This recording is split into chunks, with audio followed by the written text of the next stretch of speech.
Welcome.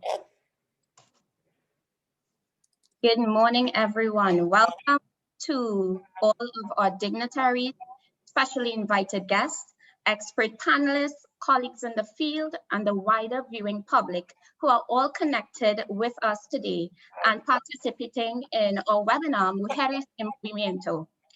I am Hannah Katwaro, and for the next 85 minutes or so, I have the special pleasure of walking us all through a very rich discussion that will explore the risks and opportunities for Venezuelan migrant and refugee women, particularly in the context of the COVID-19 pandemic.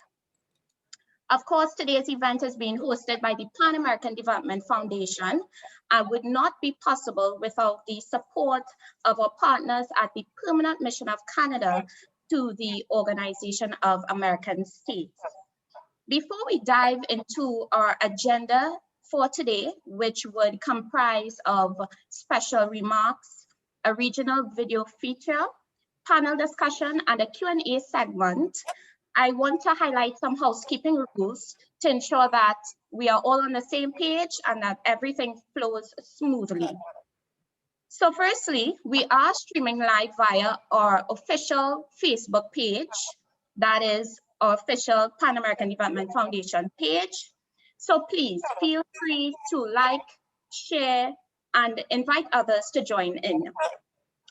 Secondly, there is a simultaneous translation available in 4 languages, that is English, Spanish, French, and Portuguese. So please don't hesitate to select the language that works best for you. Also, we will be having a Q&A segment, as I just mentioned. So as our discussion takes shape, please feel free to plug all of your thoughts, ideas, and questions in our Q&A chat. That said, I wanted to move on to our welcoming remarks.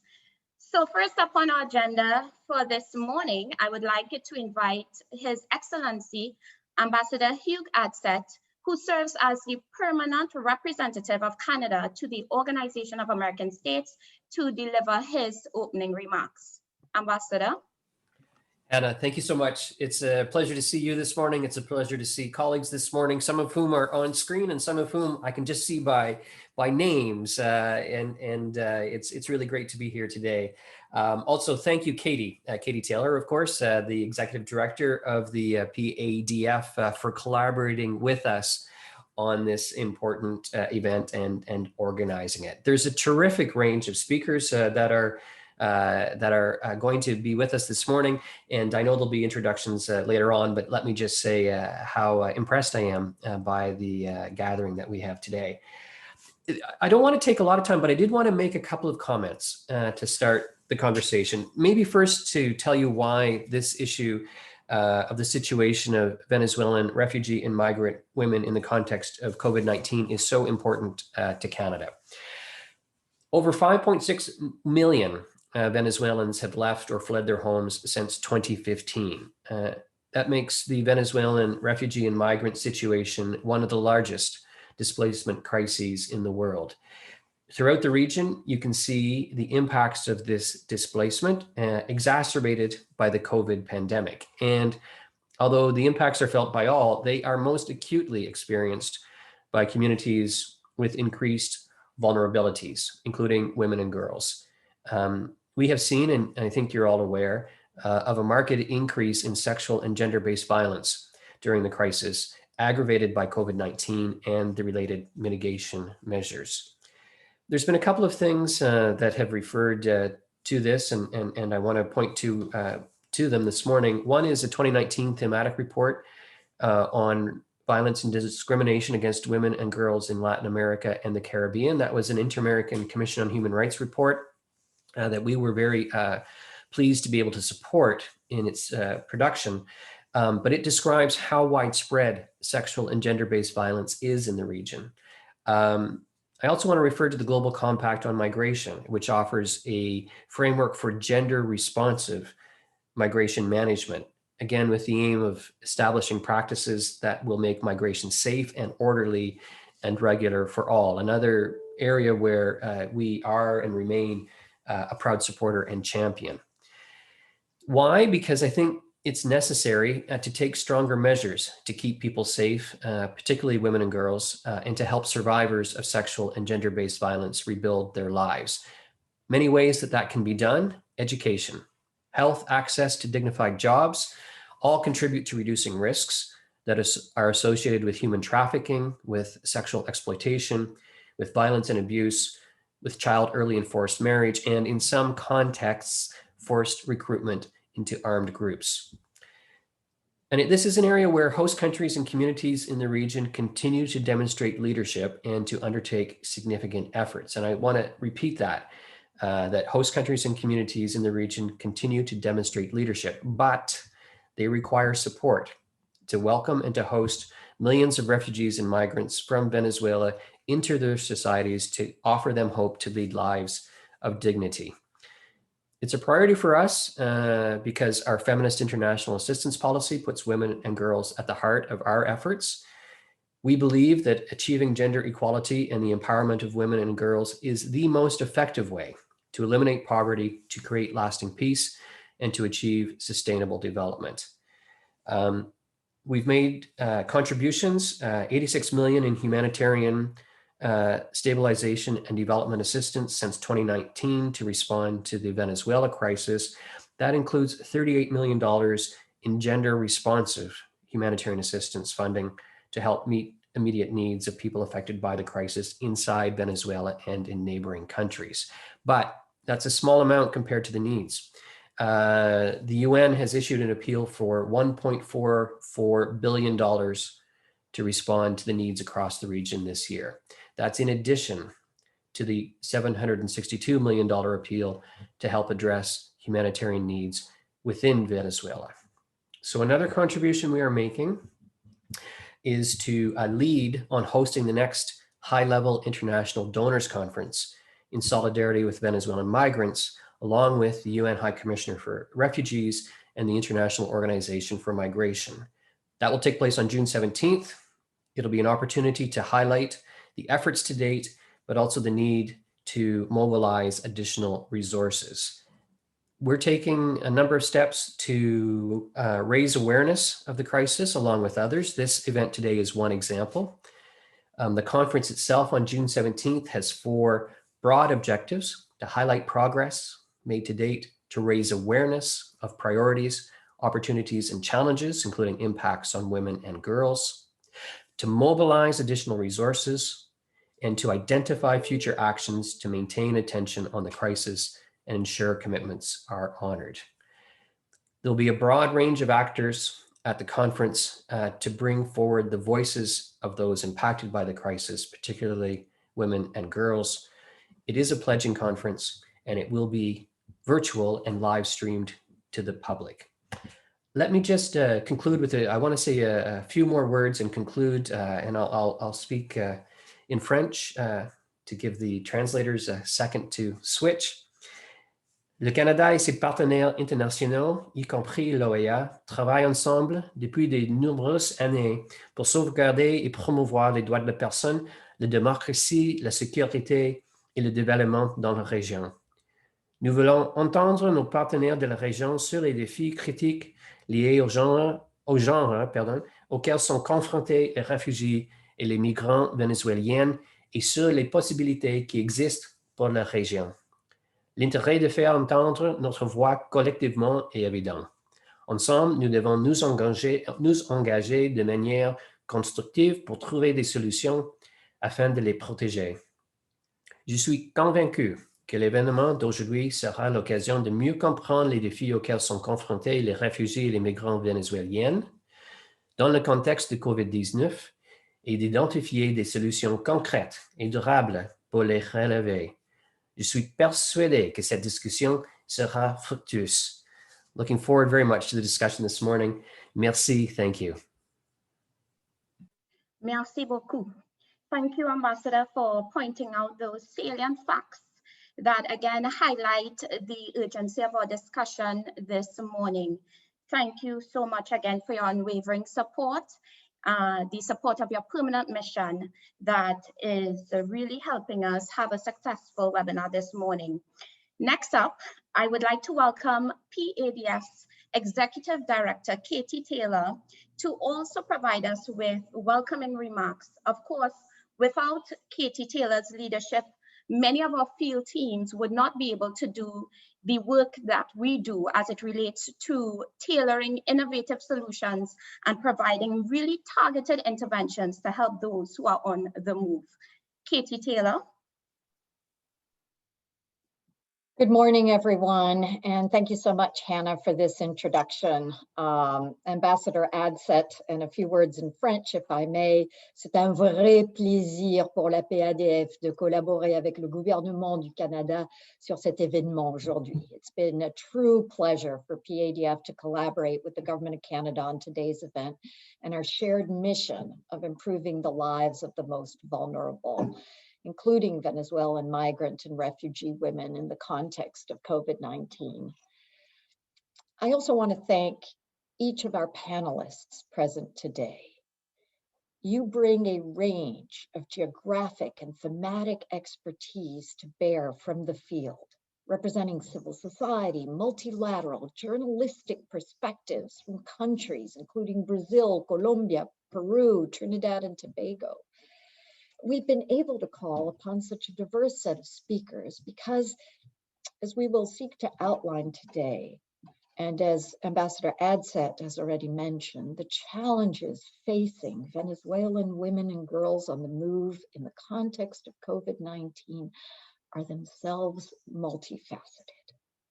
And while gender-based violence has historically pervaded Latin America and the Caribbean, we've seen over the last year how COVID-19 has only exacerbated this type of violence.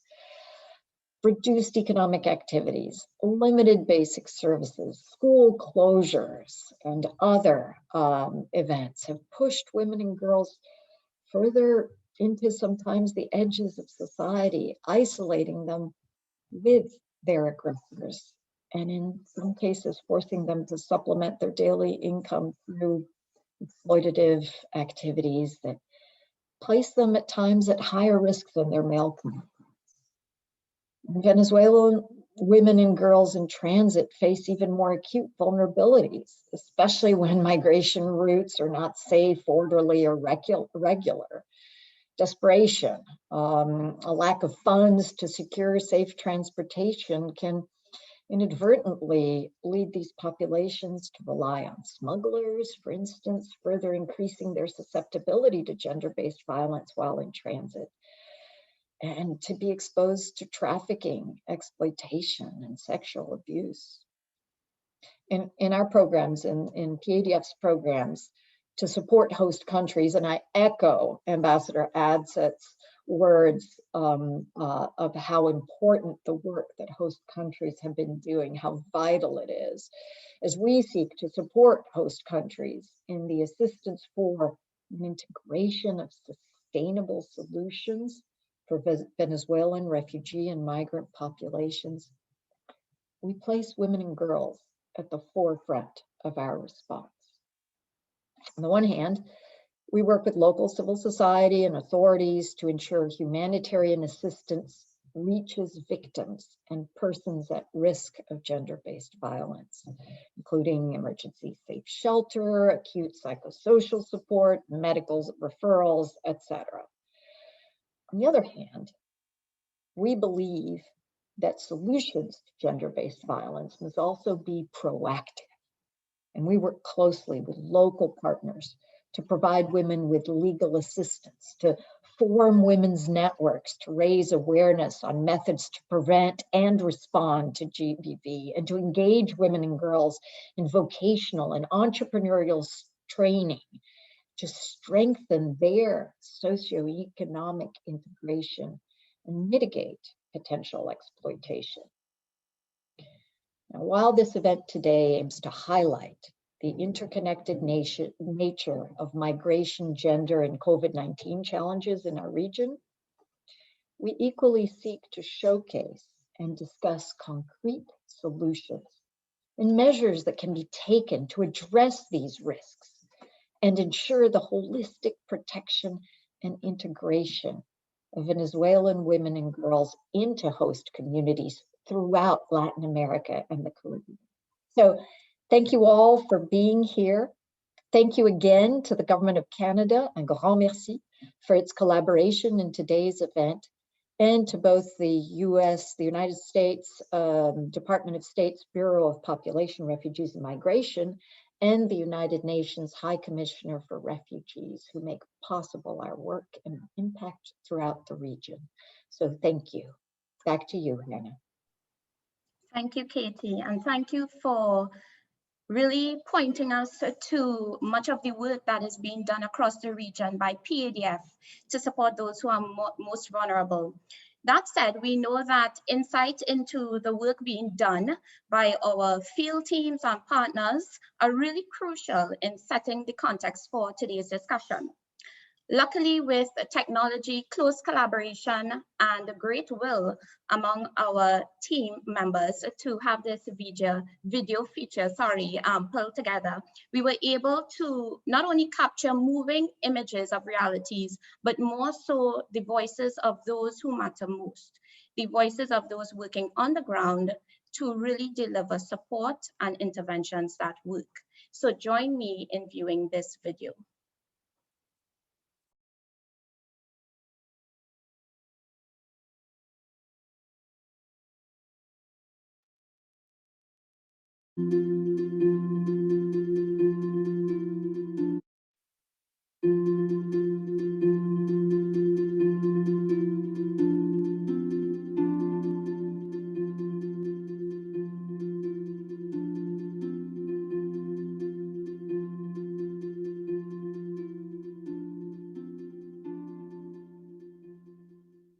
Hola, soy Amanda, soy abogada y soy coordinadora del proyecto Integrando Horizontes, proyecto de atención a mujeres migrantes refugiadas, indígenas y no indígenas venezolanas a Manaus, Brasil. Nosotros de PADF hemos actuado en los últimos meses para mitigar algunos de los riesgos y los impactos de la pandemia de COVID-19 a Brasil. Hemos conducido actividades psicosociales y de apoyo en protección para mujeres migrantes, sobre todo mujeres adolescentes, muchas de ellas las cuales se encuentran en situaciones de embarazo y han pasado por muchas violaciones, siendo sobrevivientes de violencia basada en género. Los impactos de la pandemia son cada vez más pesados para las mujeres, muchas de ellas cabezas de hogar con niños, y hemos actuado para mitigar algunos de esos impactos a través de apoyo por actividades de desarrollo de medios de vida y desarrollo de espacios seguros para que estas mujeres puedan desarrollar lazos y relaciones con su comunidad. Nosotros de PADF creemos en un horizonte de oportunidades para todas. So my name is Kinches, and I work with the RCBG, which is the Roman Catholic Bishop Office here in Guyana. And we work closely with the Pan American Development Foundation. One of the most important activities that we do for Venezuelan migrant women, which we have 22,000 migrants estimated here in Guyana, half of them being women, they are susceptible and vulnerable to gender-based violence. Along with the PADF, the Roman Catholic Church, we were able to refurbish and renovate one of our buildings, and this building serves as a shelter for these migrant women. Once a migrant woman approaches our office or they approach an agency and they claim that they are in a GBV situation, we have an interview with the woman as well as whoever's her caseworker, and we transition them into the shelter. It's important for them to give the migrants psychosocial support. It's important for them to check in on them, how they're doing, how is it that they are climatizing here to the shelter. My name is Laurel Morris. I work at Living Water Community. I am the protection advocate for survivors of gender-based violence here, so I work in the case management team. Some of the programs that we have implemented are a food assistance program. This is not only for survivors of gender-based violence. We have also increased the criteria to women at risk, as well as unaccompanied and separated minors.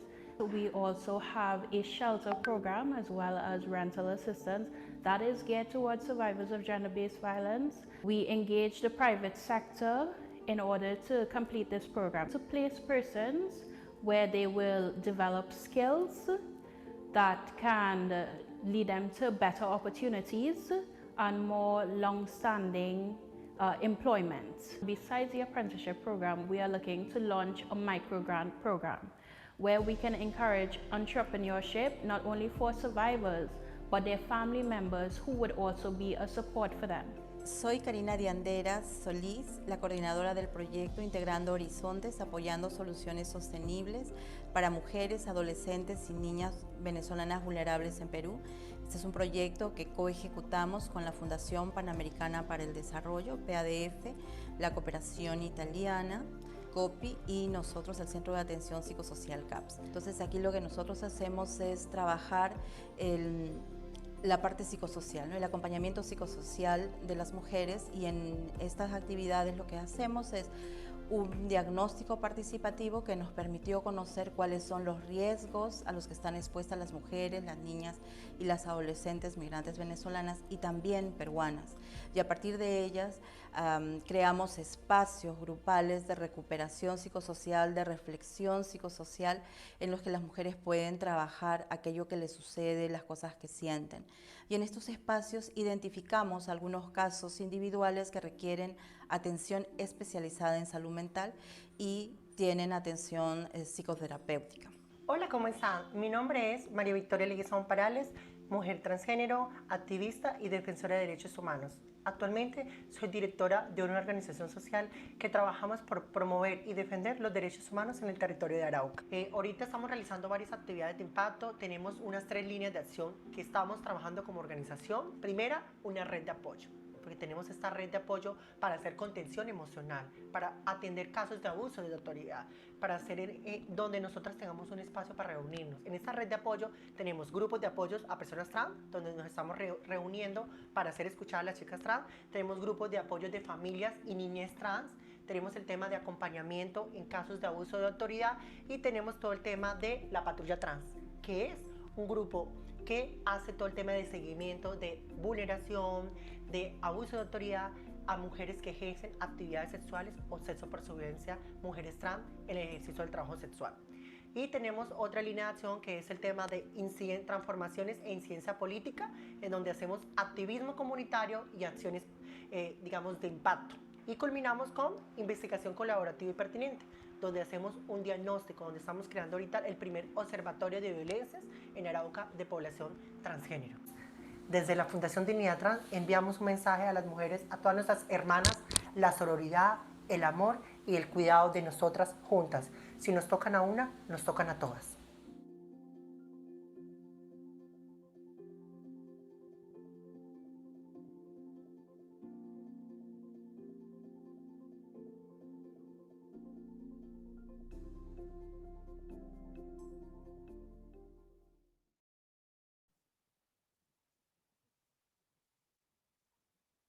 What a powerful video feature we have there.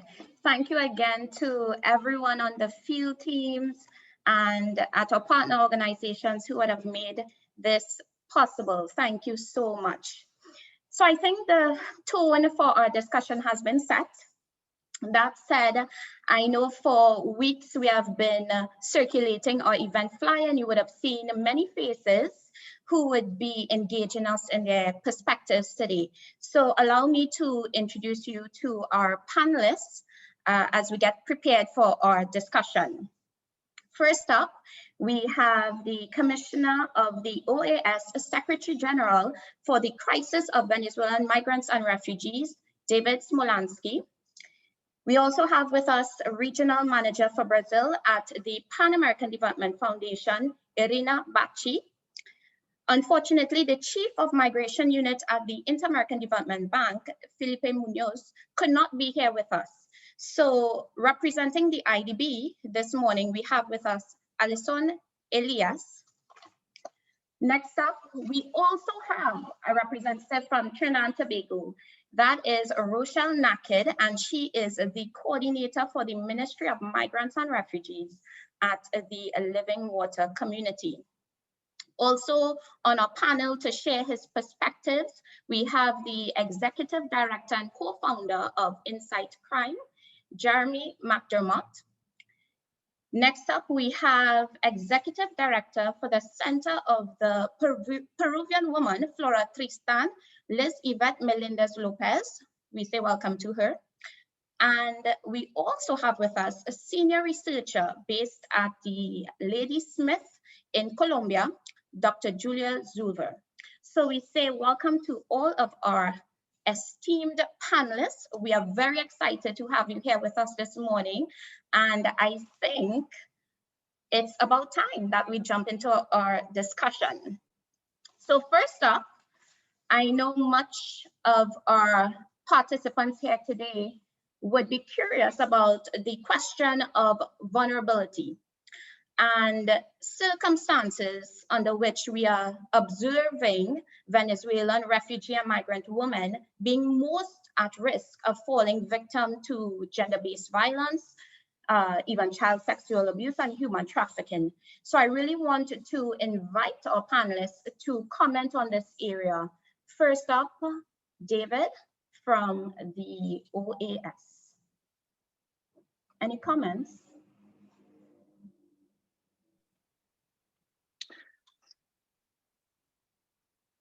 Muchas gracias, Hannah, por la presentación.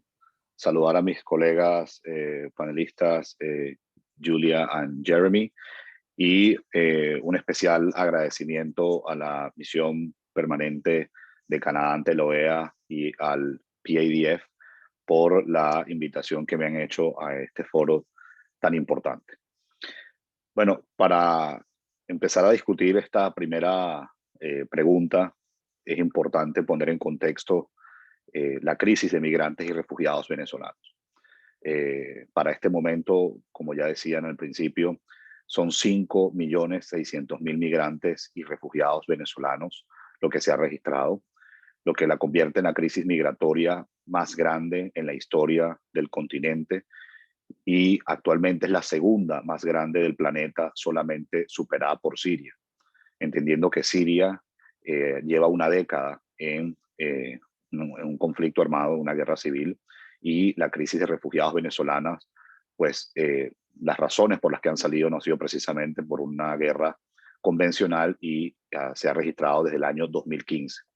Las estimaciones que se tienen de la oficina de la Secretaría General de la OEA para abordar la crisis de migrantes y refugiados venezolanos que coordino, es que de abrirse nuevamente las fronteras, es muy probable que para finales de 2021, principios de 2022, se llegue a 7 millones de migrantes y refugiados venezolanos, lo que convertiría a esta la crisis más grande del planeta.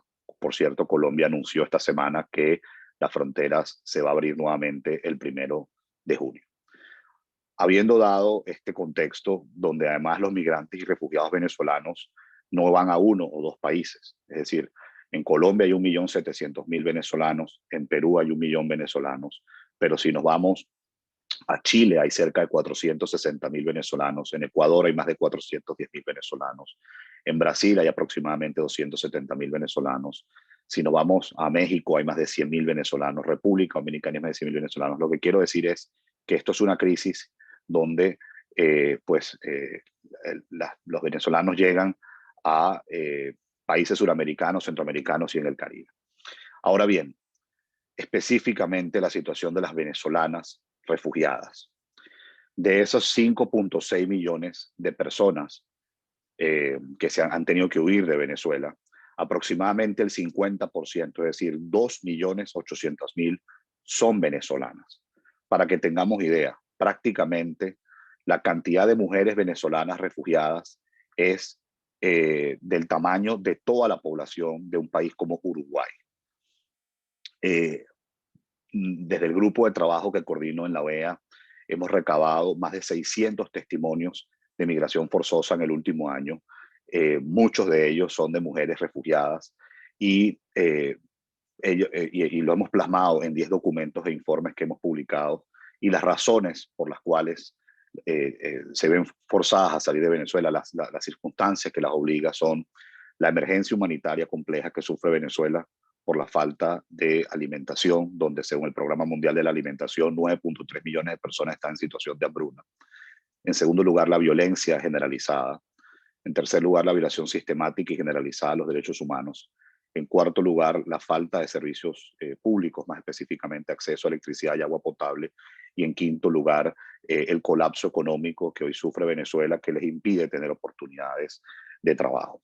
Y quiero hacer específicamente énfasis en la violencia, porque aquí es donde las mujeres y toda esta situación de vulnerabilidad también de la emergencia humanitaria compleja hacen que sean susceptibles a ser víctimas de explotación sexual y explotación laboral. En situación de violencia, desde el año 2020 hasta abril de este año, en Venezuela ocurrieron 304 femicidios.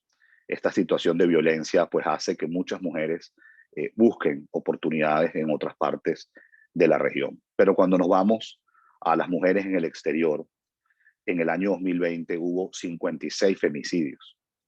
Y en el primer trimestre de 2021, esto es una cifra altamente preocupante, ocurrieron 16 femicidios, lo que es igual a un femicidio cada 5 días. Imaginen esto, cada 5 días una mujer venezolana es asesinada en el exterior. Cada 5 días una mujer refugiada pierde la vida. Teniendo en cuenta entonces que casi el 50% de las personas que han huido de Venezuela son mujeres, y teniendo en cuenta de que hoy Venezuela tiene una emergencia humanitaria compleja que lo ubica como el país con la crisis alimentaria más grande del hemisferio occidental y la cuarta del mundo, lamentablemente pues la presencia de grupos irregulares armados, sobre todo en la frontera con Colombia, específicamente en estados como Apure, Táchira, Zulia, y también en la frontera Caribe, específicamente en el estado Sucre y del Tamacuro, hace que muchas mujeres estén en riesgo a que sean captadas por estos grupos irregulares armados, pero más grave aún que estas mujeres sean víctimas de trata y tráfico. Y desde la OEA, pues nosotros hemos podido identificar en un informe que estamos trabajando, y quiero adelantar que solamente desde el estado del Tamacuro, que queda en el noreste de Venezuela, frontera con Caribe, con Trinidad y Tobago, solo en el año 2019, 8.500 mujeres venezolanas fueron víctimas de trata y tráfico solo desde el estado del Tamacuro. Y se estima que hacia el Caribe, desde el año 2016, más de 17.000 venezolanas han sido víctimas de trata y tráfico. Solamente en Guyana, desde 2019, se estima que aproximadamente 350 venezolanas han sido víctimas de trata y tráfico, lo que ha convertido a la nacionalidad venezolana como la primera en ser víctima de trata y tráfico en ese país. Y si nos vamos en el caso de Colombia, según la Defensoría del Pueblo, en el año 2020 hubo 1.617 casos de violencia de género, hubo 1.617 casos de gender-based violence, de los cuales el 31%, es decir, 515 casos, corresponden a mujeres migrantes, refugiadas o solicitantes de asilo en ese país. Para terminar, y perdónenme si me extendí unos minutos de más, quisiera hablar específicamente del flagelo de trata y tráfico, donde esto está creciendo significativamente, y creo que tiene que ser un compromiso en la próxima conferencia internacional en solidaridad con los migrantes y refugiados venezolanos, a tener una política unificada para erradicar la trata y tráfico de personas, que en este caso en particular está proliferando significativamente en Venezuela. En el caso del estado del Tamacuro y el estado Sucre, según la encuesta nacional de condiciones de vida que se conoce como ENCOVI, para ponerlos en contexto, esto es la encuesta posiblemente más respetada y seria desde el punto de vista académico que se hace de las condiciones de vida hoy de las venezolanas y los venezolanos, que lo hacen las universidades católicas Central y Simón Bolívar. En del Tamacuro y en el estado Sucre, la población tiene, 100% de la población tiene sufre de inseguridad alimentaria. Es decir, todos los habitantes del estado Sucre y el Tamacuro no tienen garantizado comer 3 veces al día. Pero además de eso, 97% de las personas viven en pobreza o pobreza extrema. Esto hace que la mujer venezolana esté sumamente vulnerable a ser captada para ser víctima de trata y tráfico. ¿Y cómo ocurre este delito? Bueno, a muchas mujeres, sobre todo jóvenes, y entre esas jóvenes hay menores de edad, se les aproximan por redes sociales, específicamente por plataformas como Facebook, que es la más recurrente según las víctimas que hemos entrevistado, Instagram y WhatsApp, donde lamentablemente incluso gente cercana a estas mujeres son los primeros en enviar mensajes, y aprovechándose de su vulnerabilidad les ofrecen en otros países oportunidades de estudio y oportunidades de trabajo. Les pagan en dólares, donde muchas veces se cobra desde $500 hasta $2,000 para tomar una embarcación de pesca y poder salir hacia una isla del Caribe. Y es ahí cuando la víctima lamentablemente es captada y luego sufre de la explotación laboral y explotación sexual. Y es por eso como se estima que ha habido más de 17,000 víctimas de trata y tráfico desde el año 2016. Grupos organizados, grupos irregulares armados que se aprovechan de la situación de hambruna de muchas mujeres, que se aprovechan de la falta de oportunidades para trabajar, la falta de oportunidades para estudiar, y al estar en esa situación, pues lamentablemente son víctimas de trata, de tráfico, o, como ya mencioné anteriormente, también sufren de violencia doméstica.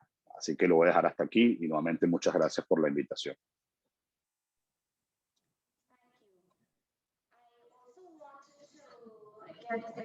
Perspective on this. Irina?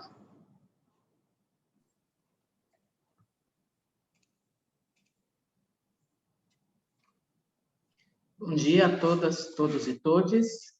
Gostaria de agradecer o convite para participar deste painel e por representar a organização PDF, no qual tenho muito orgulho de ser parte desse time incrível. Queria também cumprimentar os membros desse painel. São pessoas bastante qualificadas e que tenho também fico muito feliz de poder compartilhar esse espaço com vocês e cumprimentar a todos na pessoa da nossa diretora executiva, Kate Taylor. Queria contar uma história para vocês.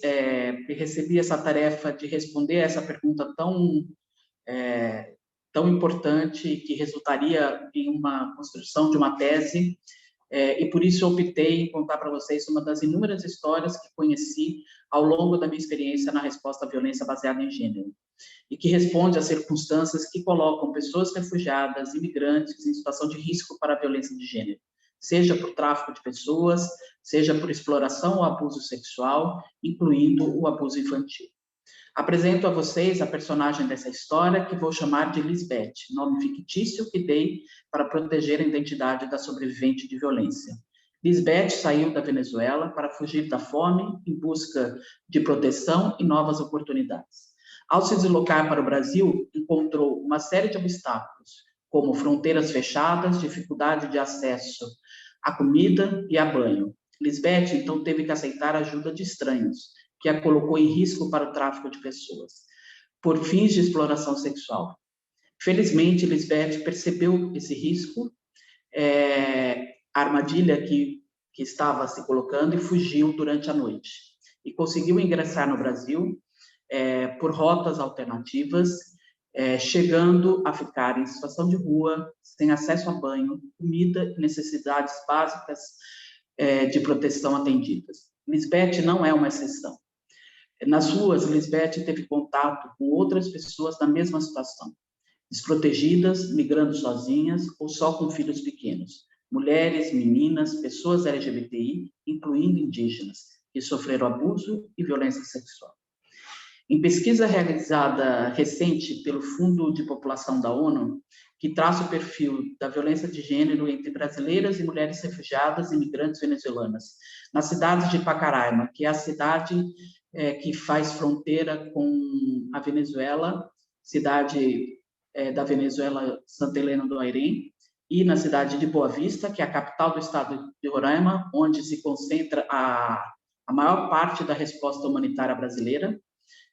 Pelo menos 20% das mulheres entrevistadas relataram ter sofrido algum tipo de violência física ao longo da vida, como empurrão, soco, tapa, chute e até estrangulamento.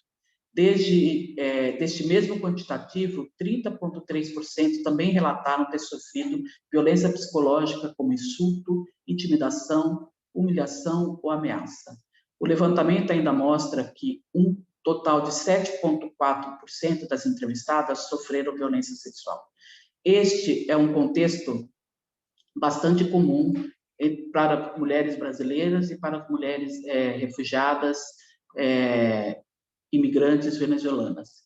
E a partir desse contexto, também queria identificar no território, no Brasil, que é uma situação, né, não só brasileira, mas também mundial, considerando que a violência de gênero é uma epidemia mundial, acontece, né, não escolhe vítimas, não escolhe gênero, não escolhe raça, não escolhe etnia, não escolhe classe social, né? Acomete todas as mulheres e acomete todas as pessoas LGBTIs, assim como também meninas e crianças.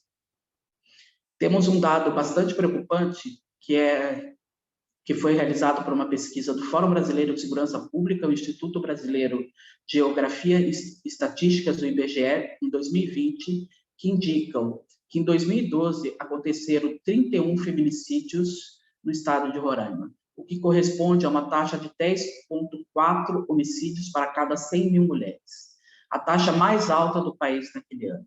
Cerca de 60% das vítimas de feminicídio eram mulheres negras, 55% tinha de 20 a 39 anos, 70,7% haviam estudado apenas até o ensino fundamental, que é o perfil dos grupos das mulheres mais vulneráveis dessa população.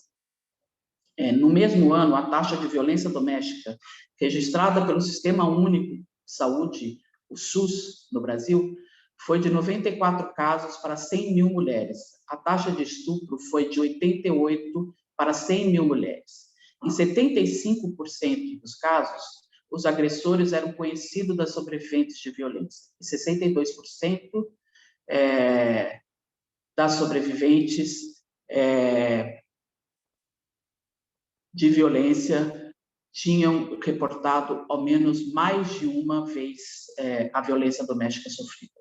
Esses dados todos nos indicam que o contexto de vulnerabilidade, não só para a violência de gênero, não só se dá pelo deslocamento, pelas condições de deslocamento forçado, pelas necessidades básicas que muitas das pessoas sobreviventes de violência não tiveram atendidas, né, desde o seu deslocamento no seu país até a chegada, mas também se somam as vulnerabilidades que encontram no território, que chegam buscando novas oportunidades e uma nova vida.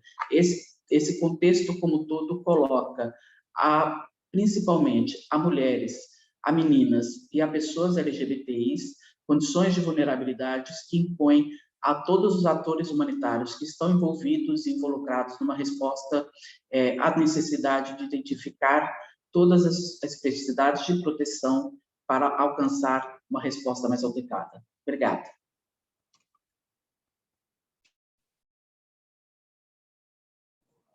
Thank you. And I want to also get the Jeremy's take on this question from Inside Crime, so the perspective of Inside Crime. Thanks very much. I'd like to divide my comments into two segments. The first, the situation in Venezuela, and then looking outside of the country. I know that we're looking at Venezuelan refugees and migrant women, but we must understand the situation within Venezuela, as this is often where the abuse and violence begins.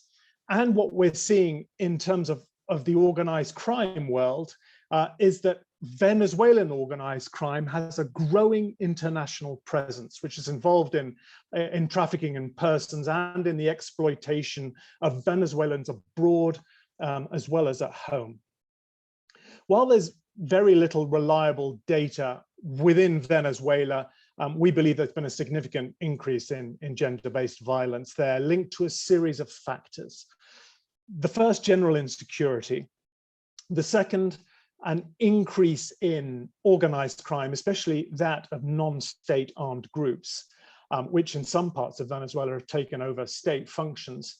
And thirdly, the lack of effective and trusted security forces in the country. And so within this context of a generalized increase in gender-based violence, there are red zones where women especially are extremely vulnerable to violence and exploitation.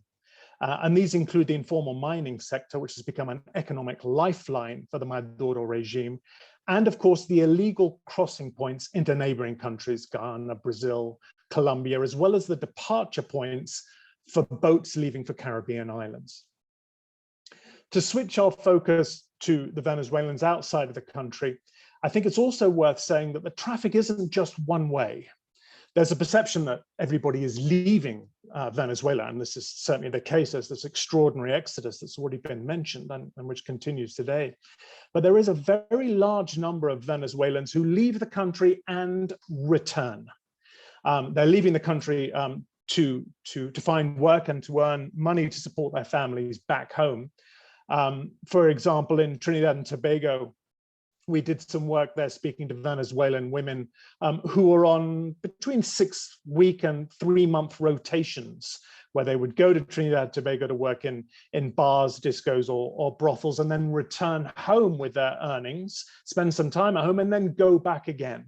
And this is even more the case with the Colombo-Venezuelan border, where there's constant flow back and forth, and indeed people even coming across just to do the shopping, although the frontier is officially closed.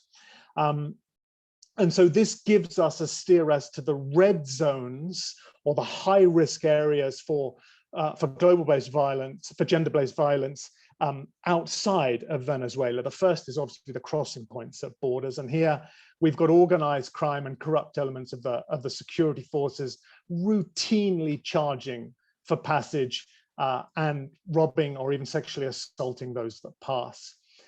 Then we've got the places where the refugees and migrants gather on their journey, be it to major cities in Brazil or Colombia, or continuing through Colombia, say, or Brazil to other nations, Ecuador and Peru being particularly popular destinations. Here we're seeing along these routes, which are fairly well established, we are seeing predatory organized crime and corrupt officials lying in wait for the Venezuelan migrants. And even once the refugees or migrants have arrived at their final destination, they are still exposed to threats of violence and exploitation as they see work, particularly those that have no documentation. My last comments, I'd like to just focus on the trafficking in persons, and organized crime is where we concentrate our resources and our work. But historically, in and around Latin America, it was Colombian women and those from the Dominican Republic who were most trafficked regionally and internationally. Today, of course, it is Venezuelan women engaged, and so far we've found in 17 nations in around Latin America and the Caribbean. And they are often in the hands of organized crime groups living in absolutely horrific conditions, and they are too frightened to report the abuse, either due to their illegal status, due to fear from the organized crime groups that run them, or the fear that local security forces are part of the problem. And so what we are seeing in this systematic abuse of Venezuelan refugees and migrants, impunity. And a real lack of understanding of the scale and the nature of the problem that must be dealt with in a multinational and integrated manner. And I think I'll stop there. Thank you, Jeremy, for that insightful information. I wanted to shift a bit more to speaking about the incidence of GBV within the context of the COVID-19 pandemic. Of course, our discussion today cannot be divorced from the realities that migrant women are facing during the pandemic period. So, Julia, I would like to invite you to share a bit on what your observations are as it relates to the incidence of GBV against Venezuelan migrant and refugee women, and how this has changed during the pandemic. Great, thank you so much, Hannah. And thank you also to Ambassador Adset for the invitation, to Executive Director Katie Taylor for the invitation, and just to also, on behalf of Ladysmith, the organization I work for, say thank you to USAID for its support in financing the pilot Cosas de Mujeres project we did in Cúcuta and now in Bucaramanga, and then largely to Global Affairs Canada and the ongoing support of Ambassador Marcel Lebleu for the work that they have supported us with in Cúcuta with the project. So just to give a little bit of background on what Ladysmith is and what Cosas de Mujeres is. Cosas de Mujeres is a digital platform that leverages WhatsApp to collect actionable gender data on women's experiences of gender-based violence, as I mentioned, in Cúcuta, in Cartagena, and now shortly in Bucaramanga as well. So we've mapped all of the available services from state institutions, from the international cooperation, and from civil society. And we send that information out to women who contact us via WhatsApp via platform we have.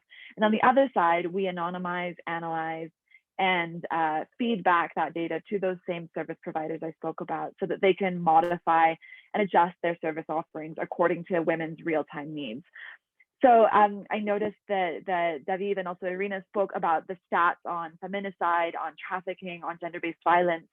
And I think what's really interesting, one of the things that we've found, and we know generally speaking as experts in gender-based violence, is that these stats only show kind of the tip of the iceberg for some of the reasons that Jeremy mentioned as well, for fear around reporting, for a lack of knowledge of what a foreigner as a Venezuelan rights might be in Colombia or a different country, out of shame, out of not knowing who to go and report to or where to report to, out of impunity, out of control by armed groups who don't allow for that kind of access to justice to go forward.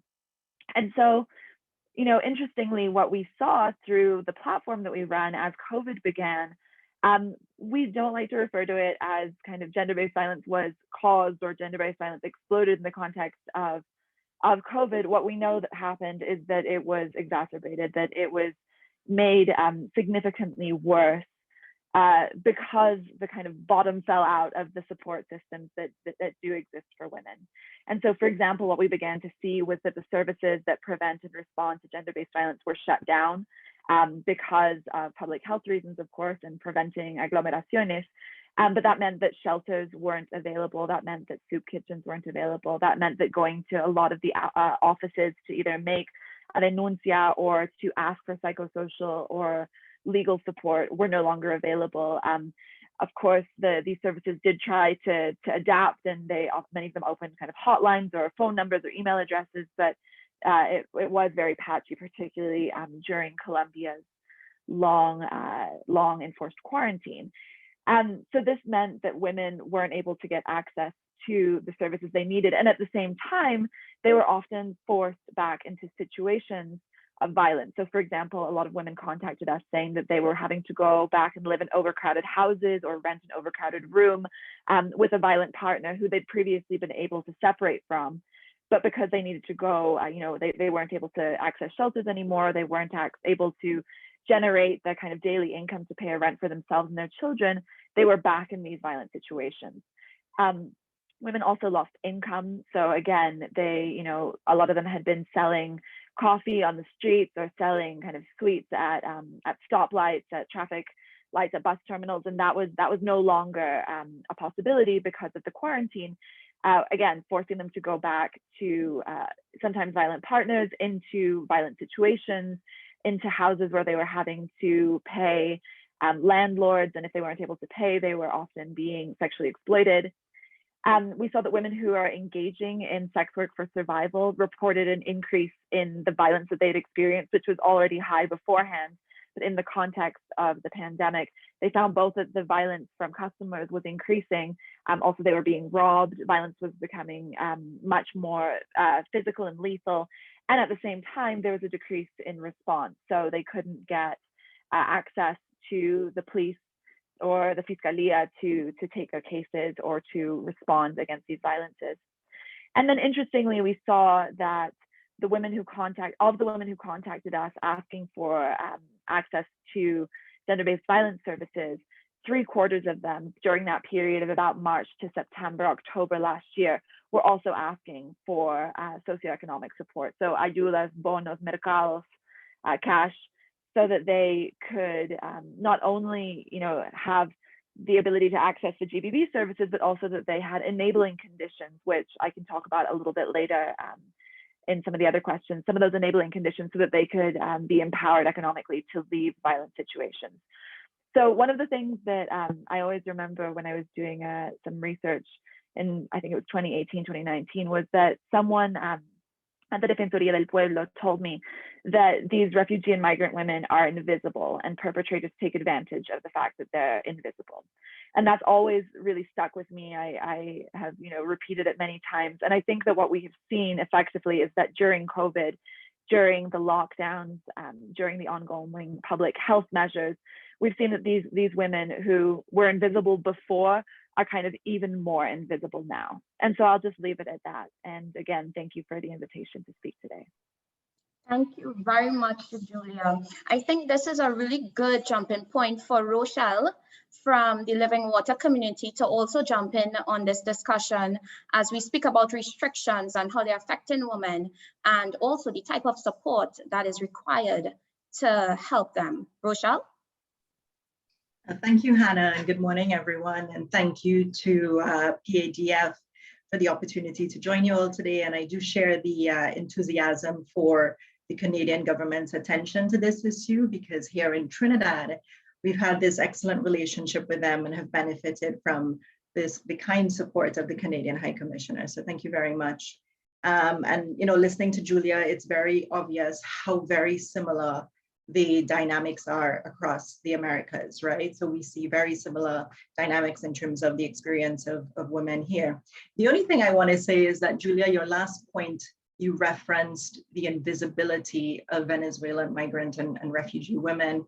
And I actually think here it has been somewhat the opposite, in that we've seen this increased xenophobia because the public has been acutely aware of how easy it is to move back and forth, and how Venezuelans have been moving back and forth in this pendulum migration that I think Jeremy also mentioned before. And we are currently in a state of emergency because COVID has just spiraled. I think we're, in terms of rate, I think we've surpassed India by now. And the public has put the blame squarely on Venezuelans for that.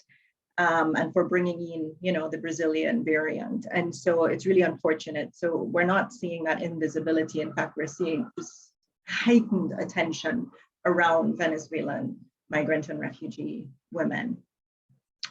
And so, the home is not where the heart is, right? It's not just where the heart is. We always talk about that. But we've learned, I think, in a time of COVID-19 that the home is also a place where people can spend quality time as a family, where income can be generated, where people can be safe in the midst of a pandemic. But also, the home is a place where violence occurs. And our experience has been similar to other countries, in that we've seen that intimate partner violence has indeed been one of the most significant types of gender-based violence experienced and reported by Venezuelan women here. And the perpetrators vary. They're both Venezuelans as well as local host community, local partners. And so having sufficient access to emergency shelter has been one support mechanism, and is certainly much more needed, but shelter support is actually even more meaningful if people can access their own housing via, for example, cash for rent programs, which has been a clear preference that we've noted for survivors, as it allows them to maintain connections with their support systems, and it helps them move on much more quickly from their experiences. And so lockdowns and state of emergency measures during COVID-19 have shown us that indeed shelter is much more than just four walls and a roof, right? and that having adequate and just a basic human right. And of course, we're all aware of the intersectionality between homelessness and human trafficking, which my colleague David Smolensky would have mentioned. You know, human trafficking is such a huge risk and a huge threat to women here in the Caribbean. And so, you know, given that when people migrate, they're usually dependent on access to someone else's land or property for shelter, landlords remain one of the greatest, and I think they're the greatest unofficial service providers to displaced populations across the Americas, right? Yet perhaps the least engaged. And they too have been affected by COVID-19. And yet still we've seen here in our context, we've seen many of them exercise compassion for migrant and refugee populations. Even when, for example, last year, the political discourse was such that people were asked to report, quote unquote, illegal persons, and a lot of them chose not to. And many of them could have evicted persons for failure to pay rent and didn't. Of course, the dynamics have changed right now, where we're in another lockdown and state of emergency, and we're seeing that shelter and homelessness is certainly on the rise. And so, yet, while landlords can pose a risk, and we have in fact seen many instances of landlords as perpetrators of gender-based violence themselves, they can also be a tremendous resource for women and girls needing safe shelter. And so we see, and we're exploring these opportunities and different approaches to community-based protection via landlord engagement and support. So including, you know, training them in identifying human trafficking, conflict resolution, mediation for families, because that's one of the other things we've noted, you know, the significant breakdown of family units and marriages, but as well supporting landlords to safely intervene in instances of intimate partner violence, to provide psychological first aid, to know where to make referrals to humanitarian and other actors for services. And so utilizing what has been this very underutilized resource to support women at risk in their communities and in their homes, where we as humanitarian actors, we can't be, right? But they can. And so, you know, we see support for landlords to support women at risk as a medium to longer term sustainable solution. So I'll stop there for now. Thank you. Thank you, Rochelle. Jeremy, do you have anything to add? We're talking about incidents, restrictions, support. What's your take? Yeah, the word's been used many times, exacerbated, and all the conditions that have given rise to an increase in gender-based violence have been exacerbated by the COVID crisis. And what we've seen throughout Latin America is that the migrant and refugee population that live almost entirely off the informal sector have been the hardest hit by COVID restrictions. They haven't been able to go out. They haven't been able to sell whatever it is they were selling. They haven't been able to provide informal services. And so this has not only undermined their economic freedom, such as it was, but it has also pushed many more into criminal activity, because organized crime has and is in certain places about the only employer. And so we have seen, and these are not just only foreign organized crime structures, but they're Venezuelan organized crime structures as well that cohabit with the Venezuelan diaspora wherever it is around the region. Again, what we do is we see that the COVID restrictions and the economic collapse in Venezuela continues to feed the exodus, and yet those that are leaving Venezuela are finding an extremely unfriendly environment, and we've already mentioned the issue of xenophobia, the notion that the Venezuelan migrants are not only taking jobs away from natives, but they are bringing with them COVID. All of it without any substance.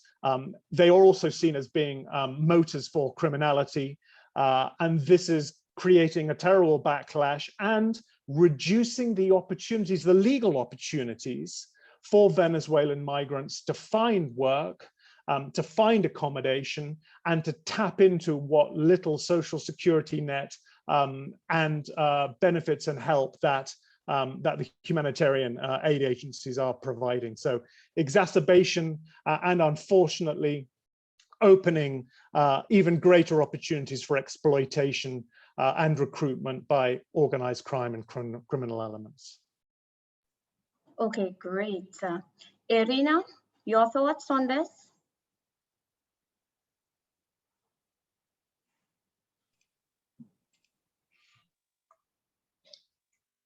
Ademais a indicar, né, as necessidades específicas de proteção a sobreviventes de violência de gênero, como eu falei anteriormente, num contexto de pandemia, nós temos que verificar alguns pontos que estão bastante comuns às pessoas que estão em deslocamento forçado. Né? Uma são as medidas restritivas que estão sendo impostas pelos distintos países, inclusive pelo Brasil, para restringir a circulação de vírus, como o fechamento das fronteiras terrestres. O Brasil fechou a sua fronteira com a Venezuela por essa medida imposta pela pandemia em março de 2020, e desde então, venezuelanos, migrantes e refugiados estão entrando no Brasil por rotas alternativas, por trochas, como chamamos, estão ficando no Brasil de maneira irregular e indocumentados. E isso faz com que a maior parte desses migrantes e refugiados, em especial as mulheres, as pessoas LGBTI e as crianças, ainda mais vulneráveis, sem as suas necessidades básicas atendidas, e, em especial, sem a possibilidade de serem atendidos pela resposta humanitária brasileira à Operação Acolhida.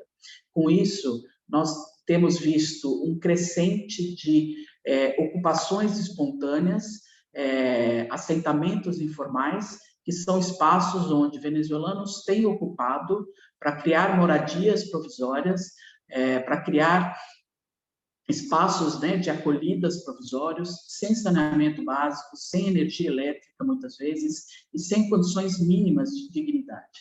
Nesse sentido, nós percebemos que tanto em Pacaraima, a cidade da fronteira do Brasil com a Venezuela, como Boa Vista, um número muito grande dessas ocupações, somando-se entre as duas cidades mais de 20 espaços como esse, e somando-se também entre as duas cidades cerca de 4.000 pessoas em situação de rua, além das 6.000 pessoas venezuelanas migrantes e refugiadas que estão acolhidas nos refúgios brasileiros, nos abrigos brasileiros, além, né, de todos aqueles que já estão documentados e regularizados no Brasil e fazem parte do programa de interiorização e estão espalhados por todo esse país, que já somos muito mais de 250.000 venezuelanos.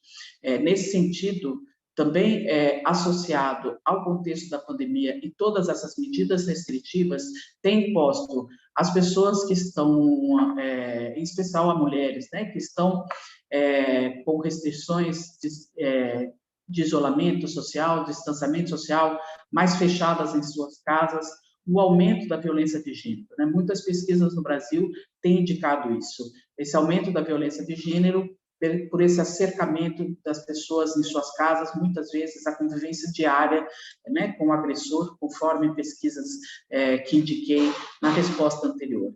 E isso faz com que também mulheres venezuelanas estejam entre essas vítimas, porque estão também cercadas, né, ou fechadas em suas casas, respeitando as medidas restritivas impostas pelos estados e municípios brasileiros. E com isso, penso aqui com vocês que uma das principais recomendações para responder à violência baseada em gênero, quando nós ingressamos uma resposta humanitária dessa magnitude, que é a resposta humanitária ao fluxo migratório venezuelano, é a identificação das necessidades, considerando as especificidades do território e considerando os equipamentos que estão disponíveis no território para essa resposta. E com isso, uma das recomendações, né, além de fazer o needs assessment, o diagnóstico rápido que identifique essas necessidades, é estabelecer uma resposta que contemple o fortalecimento das capacidades locais de governo. Isso é uma das principais respostas que a gente pode promover a violência de gênero. Além disso, e também seguindo um pouco com o nosso trabalho e com a história da Lisbeth, desde que chegamos no Brasil, no ano outubro de 2020, o PDF já beneficiou 6.900 pessoas diretamente. Muitas delas são sobreviventes de violência de gênero, assim como Lisbeth. Todas elas tiveram escuta protegida, que é uma das principais recomendações a essa resposta, gestão de casos, né, identificação do tipo de violência, remissão do caso para a rede de proteção, para os serviços de proteção, sejam os serviços do Estado ou serviços que foram estabelecidos para a resposta humanitária. Além disso, identificação de necessidades que são complicações ou que são oriundas da violência de gênero, como remissão aos serviços de saúde, aos serviços de proteção, que muitas vezes são necessários para responder à complexidade das sobreviventes de violência de gênero.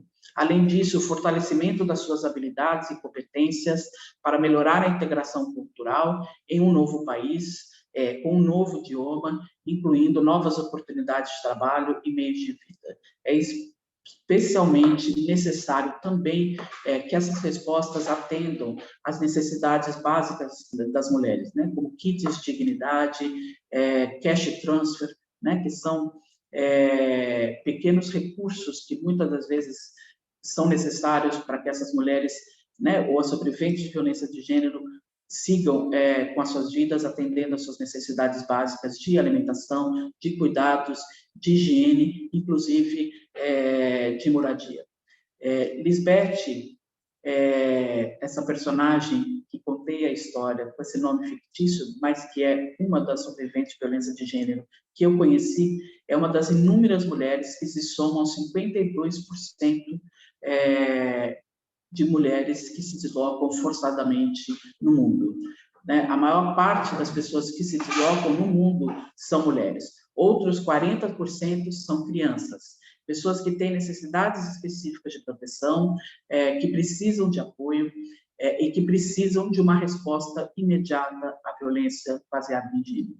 Por isso que é muito importante o envolvimento de governos e países à resposta à violência baseada em gênero, a doação de recursos para que essas respostas sejam prontamente atendidas e que mulheres e meninas, pessoas LGBTI, tenham a sua dignidade e as suas necessidades específicas de proteção atendidas. Todas essas sobreviventes precisam de serviços como o programa Integrando Horizontes, que promove o acesso aos mecanismos de proteção, a resiliência, a integração comunitária, a integração cultural, integração socioeconômica, que atendem a essas necessidades que eu acabei de dizer. Muito obrigada.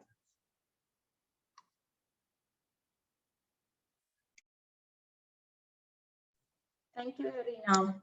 And we understand that when we speak of prevention and mitigation efforts, that a comprehensive approach and agenda are both required in order to deliver the interventions and assistance needed. That said, I want to hear from our panelists as it relates to successful initiatives that are happening on the ground that can be potentially scaled up, particularly when we look at recovery efforts in the COVID-19 pandemic.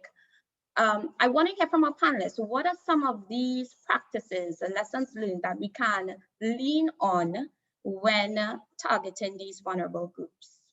Alison from the IDB.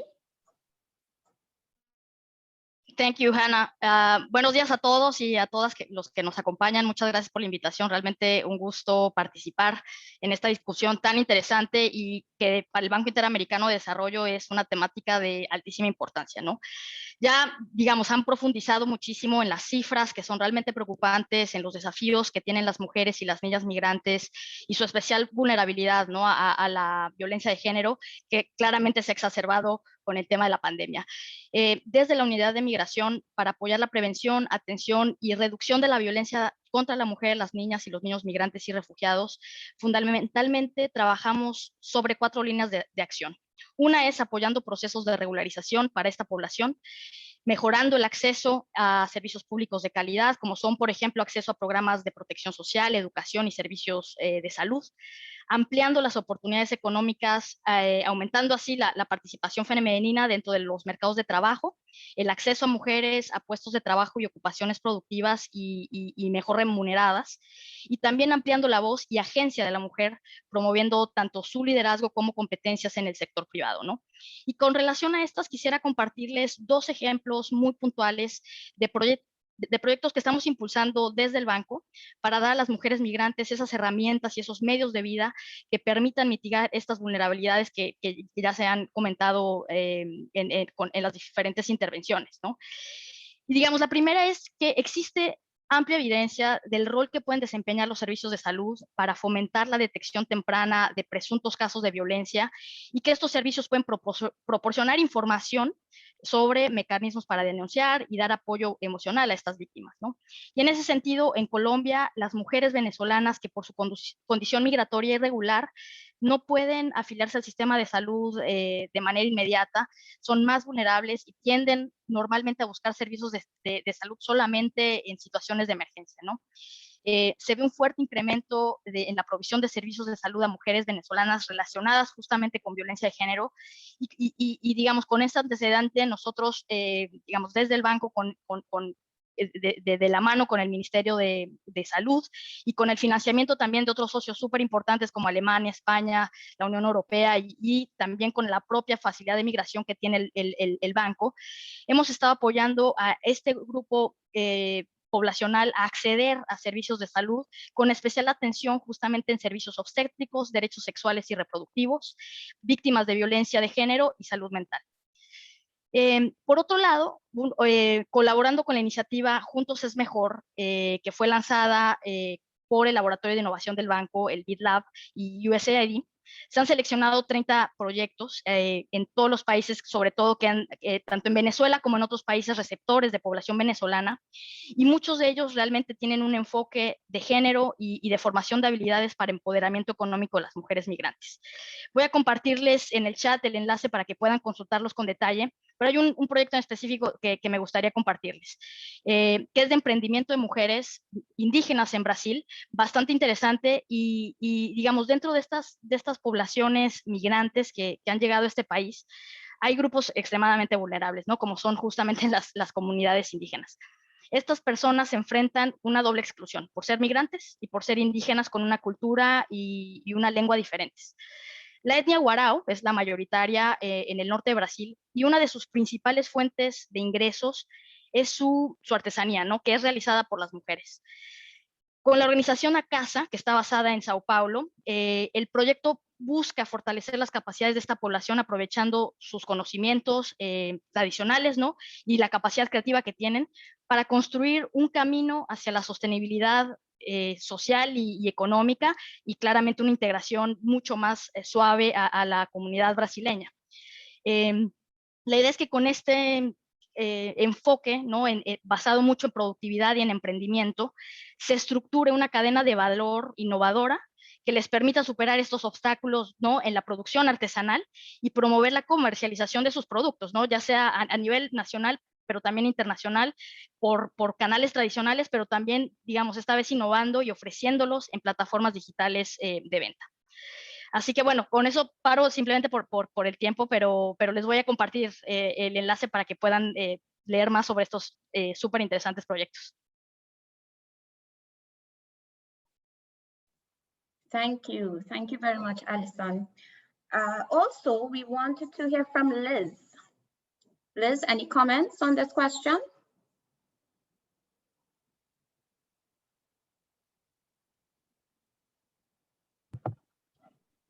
Buenos días, soy Liz Meléndez de Flora Tristán. Sí, yo quería hacer algunos comentarios en relación a la prevención de la violencia contra las mujeres migrantes y tal vez un poco graficando la realidad del Perú, en donde tenemos cerca de 1 millón de personas migrantes venezolanos y venezolanas en el país, pero además estamos en un país sumamente con rasgos xenofóbicos muy grandes, lo cual complejiza mucho más la situación de las mujeres migrantes venezolanas, quienes además se ven expuestas no solamente a la violencia de género que les afecta por ser mujeres, sino también a estas actitudes xenofóbicas en un país que ha privilegiado, digamos, un enfoque basado en un paradigma vinculado más a la seguridad, digamos, poniendo lo que ha terminado poniendo a las personas migrantes y refugiadas en el imaginario de la población como un riesgo para la seguridad y un riesgo para la estabilidad del país, lo cual profundiza mucho más la situación de exclusión. Yo quiero comentar rápidamente una experiencia de trabajo que hemos tenido nosotras, que se llamó Mujeres para Escucharte, que fue una línea, digamos, de atención remota frente a la violencia, dirigida hacia las mujeres migrantes víctimas de violencia de género y para sus comunidades de acogida, y algunas experiencias y aprendizajes que hemos tenido en este escenario. En primer lugar, ha sido muy importante generar espacios de información, y uno de los aprendizajes más grandes es la importancia de no centrar esto en una sola región, teniendo la cantidad de migración que tenemos. La población venezolana está en varias ciudades del país. Se hizo un mapeo, una identificación de cuáles son estas principales regiones en las que se encuentra mayoritariamente la población venezolana, y hacia ahí nos dirigimos. Pero nos dirigimos con estrategias combinadas. Por un lado, la generación de una línea telefónica para llamadas y el uso del WhatsApp como principal medio, que fue muy importante para la comunicación de las mujeres víctimas de violencia y sus comunidades de acogida. Y aquí quiero decir que es muy importante trabajar no solamente dirigida hacia la población, hacia las mujeres migrantes, sino también hacia el entorno que está en vinculación con ellas. Por eso lo llamamos también en sus comunidades de acogida, porque muchas veces la información puede llegar a personas que se encuentran a su alrededor y se pueden generar redes de apoyo muy importante. El uso de las redes sociales, por supuesto, es algo que definitivamente ha sido positivo.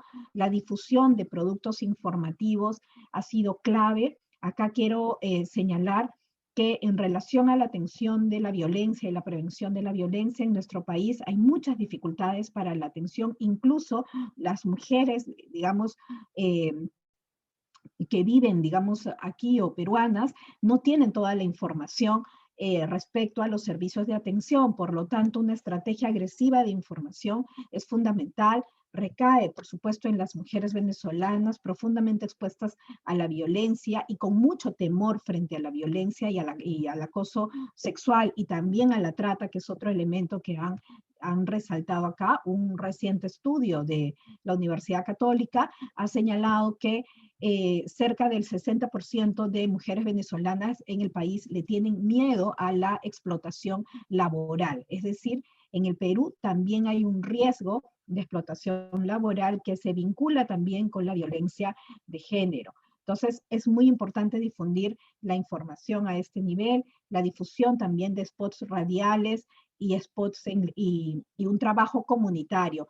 ¿Por qué? Porque muchas mujeres venezolanas se encuentran trabajando en la informalidad, lamentablemente, y esto significa que están por lo general en las vías públicas. Por lo tanto, es muy importante generar estrategias de difusión en el espacio público para que también les llegue la información, o por medios radiales y también medios digamos, virtuales, que es importante. Un aprendizaje que nos ha quedado muy claro a nosotras es que sí se pueden generar espacios seguros de manera remota. El WhatsApp ha sido un elemento fundamental. El 69% de mujeres migrantes se sintió satisfecha con la atención, completamente satisfecha con la atención, pero a la vez hay algo que es fundamental, que tiene que ver con combinar la atención frente a la violencia con que las asesoras o quienes acompañan a estos casos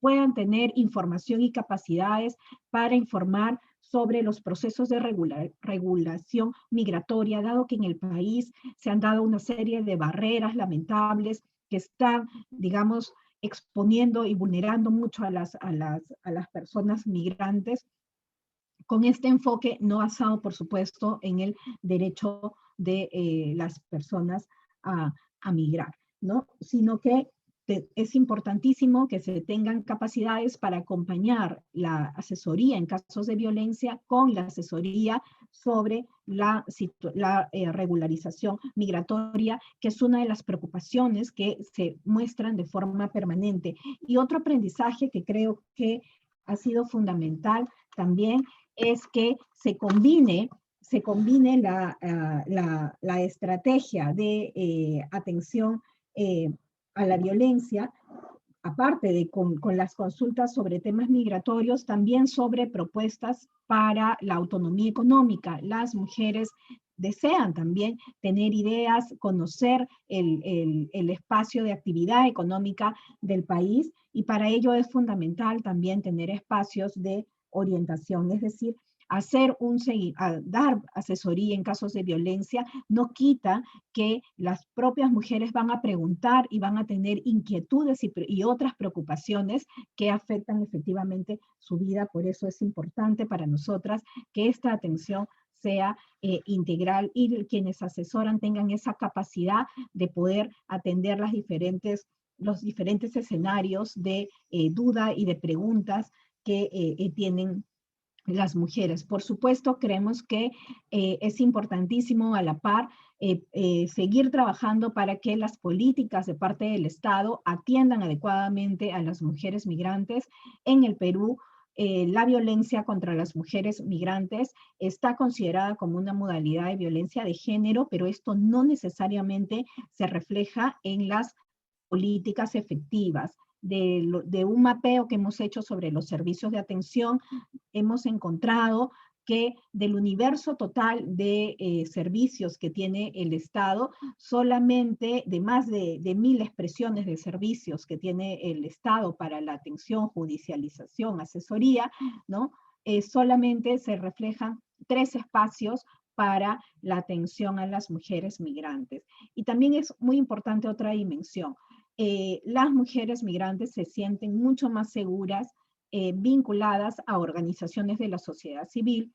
Por lo tanto, el rol de las organizaciones de sociedad civil tiene que fortalecerse. ¿Y por qué? Justamente porque tienen mucho temor de acercarse a las instituciones del Estado por su situación migratoria, que muchas veces, y debido justamente a las grandes barreras que se han puesto en el país en los últimos años, no se encuentra adecuadamente regulada, ¿no? Eso, muchas gracias. Thank you very much for your insight. Before we move on to our Q&A segment, I just want to ask our participants here to just give us an additional 10 minutes of your time so that we can wrap up properly. I know that many of our panelists would have gone beyond their speaking times, but that's fine because we would have gotten a lot of rich information. Before Julia leaves, I know she has to run off. Julia, any final thoughts?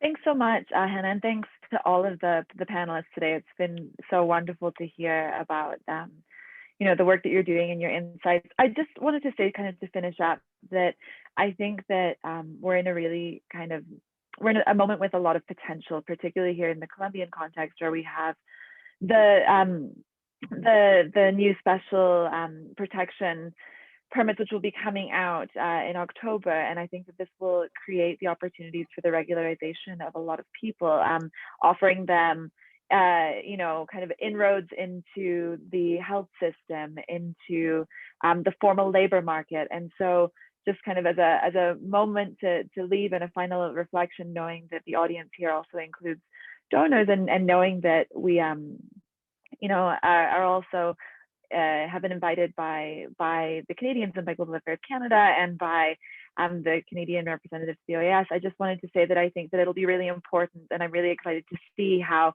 donors, not only the Canadians, but also others, continue to implement feminist international assistance. And so in terms of continuing a focus on gender-based violence, which is holistic, which includes those enabling conditions I was talking about before. So not just the services that directly prevent and respond to GBV, but also issues around, women's economic empowerment so that they can leave a violent situation. Social protections, knowing that women are often in charge of taking care of children and elderly people. Access to sexual and reproductive health care so that women can have the ability to control their reproduction, the spacing, and if they have children. Access to income or access to social protections, including unemployment benefits. I think that those sorts of programs, if we think holistically about gender-based violence, are going to be incredibly important. And again, particularly in this exciting moment of possibility.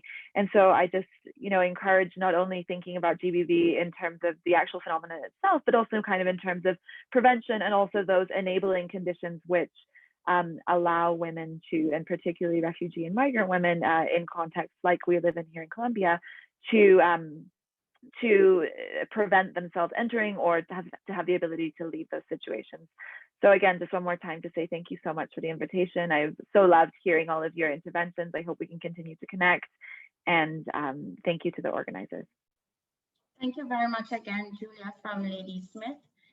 We really appreciate your intervention made today. So a lot of the questions we had coming through are down to really with how do we address criminal networks whose influence have been putting vulnerable groups, also women and young girls, at risk. So I would like to invite David, in the first instance, to comment on this, the role of criminal networks and how we can address these. Thank you, Hannah. Well, one of the main challenges that we have here is that in Venezuela there is almost 100% of impunity. So part of the problem starts in Venezuela, where all of these irregular armed groups and organized crime work in a territory that has become a safe haven for them to commit crimes, and in this case to start the women trafficking towards the Caribbean countries and South American countries.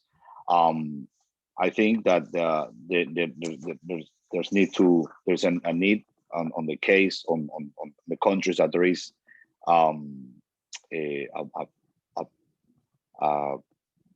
better judicial branch than in Venezuela, or more independent, that the victims need to have access to justice. They need to guarantee to have access to justice, and at the same time, and it is very important that the authorities that identify the criminals are promoting and are involved on human trafficking, more specifically on Venezuelan women that have been the Venezuelan women refugees, which have been the topic that we have been discussing today. They should act, and there shouldn't be any place for impunity. And also there has to be more policies on prevent domestic violence. We need to have more more commitment on policies to prevent domestic abuses. And something that I would like to say on regarding COVID-19, if I may, Hannah. I'm sorry that I switched to English, but it's a good way to practice that. I'm concerned that sometimes authorities, not only on the national level, but on local level, put responsibility on COVID-19 outbreaks on Venezuelan migrants and refugees. We have to be very careful on that, because this type of statements create xenophobia, create discrimination, and create more violence. So we need authorities at every level. This is not only about presidents or ministers of foreign affairs. This is not only about multilaterals, but also on the local level, that COVID-19 cannot be used to promote more xenophobia and discrimination. Because on that, unfortunately, we will have more violence. As has been said during this presentation, borders are closed in Venezuela, but even with that situation, 900 people approximately are leaving Venezuela, fleeing Venezuela through irregular path, between 500 and 700 through Colombia, and approximately 200 through Brazil, and some others that is difficult to identify when they go to the ABC Island, Aruba, Bonaire, and Curacao, or Trinidad and Tobago. So for me, the best solution, and I'm taking your question to another topic that is very important, the main challenges, because we know we're running out of time, the main challenge the region has is, one, guarantee vaccination for everyone. And when I say everyone, includes Venezuelan migrants and refugees, and includes specifically women refugees. And I say this, the region will need at least between $120 and $150 million to have Venezuelan refugees vaccinated. That's one of the challenges that the next conference has, and hopefully that money could be donated. And second, regularization. If we have women with their documents, they will not be, or there's less probability that they will suffer from sexual exploitation or labor exploitation, because the vast majority of women refugees are on the irregular, in the informal sector. So the more women we regularize and obtain the documentation, the less probability we will have of women victims of this domestic abuse. Thank you. Thank you, David. And final remarks from Rochelle and Jeremy on this issue as it relates to criminal networks during this pandemic period. Rochelle? Yeah, thanks. I think David did a good job in answering that, but just to say that, I think corruption in public services and public armed forces and police and immigration is definitely part of the reason why these criminal networks are able to expand. And so definitely, states, governments putting more emphasis on rooting out, corrupt elements and engendering trust. I think most importantly, Julia or Liz mentioned that there's this fear of government actors, and it's because of this corruption and involvement in criminal networks. And so, one exhortation would be for states to put greater emphasis on rooting out corruption. Over. Okay, great. Jeremy? Yeah, one final thing. Yes, corruption in Latin America, unfortunately, is at the root of so many ills. But I think there needs to be a slight change in the chip of law enforcement. Instead of seeing Venezuelan women as criminals in terms of their undocumented status or involved in providing sex services, they have to be seen potentially as victims. And so that there has to be a training amongst the police forces to be open to receiving reports from victims of gender-based violence. And there has to be a concerted outreach program on the part of police forces throughout the region to create some kind of conditions and channels whereby victims feel they can turn to authorities in these extreme cases. Okay, great. So I know that we are well over our time. I just want to put it out there for the panelists. If you have any burning final comment that you'd like to make kindly unmute, do so within like under 10 seconds. It's your moment. Any final comments? I'd like to say that, you know, what we're seeing is this very wicked systemic problem, right? And to address these problems, we look at it from the individual, community, and societal level. And so, you know, just making sure that we're harnessing the capabilities of all stakeholders from the private sector, et cetera, to address this problem is so crucial moving forward, but also women themselves and expanding opportunities for refugee women's leadership, helping women find their voice to support other women, because I would not like to be the next person on a webinar. I really would like to see, you know, more migrant and refugee women here sharing their experiences about how they have been helping other migrant and refugee women. Awesome, thank you, Rochelle. Anyone else before we conclude? Liz? Sí, quería mencionar que la importancia de abordar de forma integral la violencia de género es clave. El abordaje no solamente desde la violencia en sus diversas expresiones, sino también de la preocupación por la salud sexual y reproductiva y el impacto que tiene la violencia y la vulnerabilidad que sufren las mujeres migrantes en su salud sexual y reproductiva, y cómo la atención frente a la violencia tiene que también preocuparse por cómo está afectando también sus derechos sexuales y reproductivos, que es una dimensión que suele olvidarse. Nuestra apuesta, nuestro interés es que haya un abordaje integral de la violencia de género que afecta a las mujeres migrantes, que pueda dimensionar las diversas afectaciones que tiene la discriminación y la violencia profundizada en sus vidas. Gracias. Thank you. I see David, yes. Quisiera terminar con un relato y permítame hablar como venezolano de lo que hoy padece la mujer refugiada venezolana. No voy a decir su nombre por protección a ella, pero esto es un testimonio que recabamos el año pasado. Esta mujer decidió huir de Venezuela por falta de comida. Tomó una embarcación de pesca a las 8 de la noche para ir a Curazao. A las 12 de la noche esa embarcación naufragó. Las personas que estaban con ella en su mayoría se ahogaron, fallecieron. Ella nadó toda la madrugada y al amanecer pudo llegar a Curazao. Una vez que llegó a Curazao, después de haber nadado toda la madrugada, caminó 3 horas hasta que llegó a un albergue donde pudo sobrevivir. Pero lo más increíble es que esta mujer refugiada estaba embarazada cuando le ocurrió eso. Y su hija luego nació y se llama Victoria del Mar. E inspirémonos en ese relato. 1, para la resiliencia que tiene la mujer venezolana a pesar de esta situación.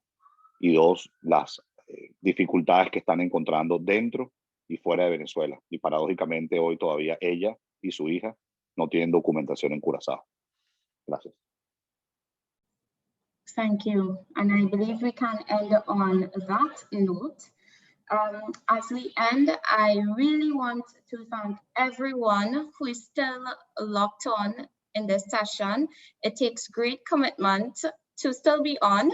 It's past noon here in Trinidad and Tobago, which is lunch. So trust me, if you're Trinidadian, it takes a great commitment to still be on beyond lunchtime. So I want to say thank you so much to the organizers of this event at the Pan American Development Foundation. Thank you to our partners at the Permanent Mission of Canada, to the Organization of American States. We salute you. Thank you for partnering with us. I want to say special thanks to our communications team and the production team that would have worked on our regional GBV video feature.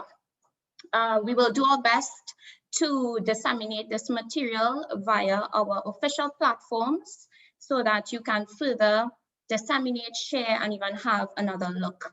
So thank you again to those folks. Again, to our panelists, our discussion would not be as rich and engaging as it was today without you. We say thank you. I know we had to consolidate some questions and responses along the way because of time, but nevertheless, I think that it has been really, really an amazing time spent diving deep into these questions that at times could be very, very difficult. So thank you to everyone. We say it was a pleasure. Stay connected with us, and most importantly, stay safe. Thank you.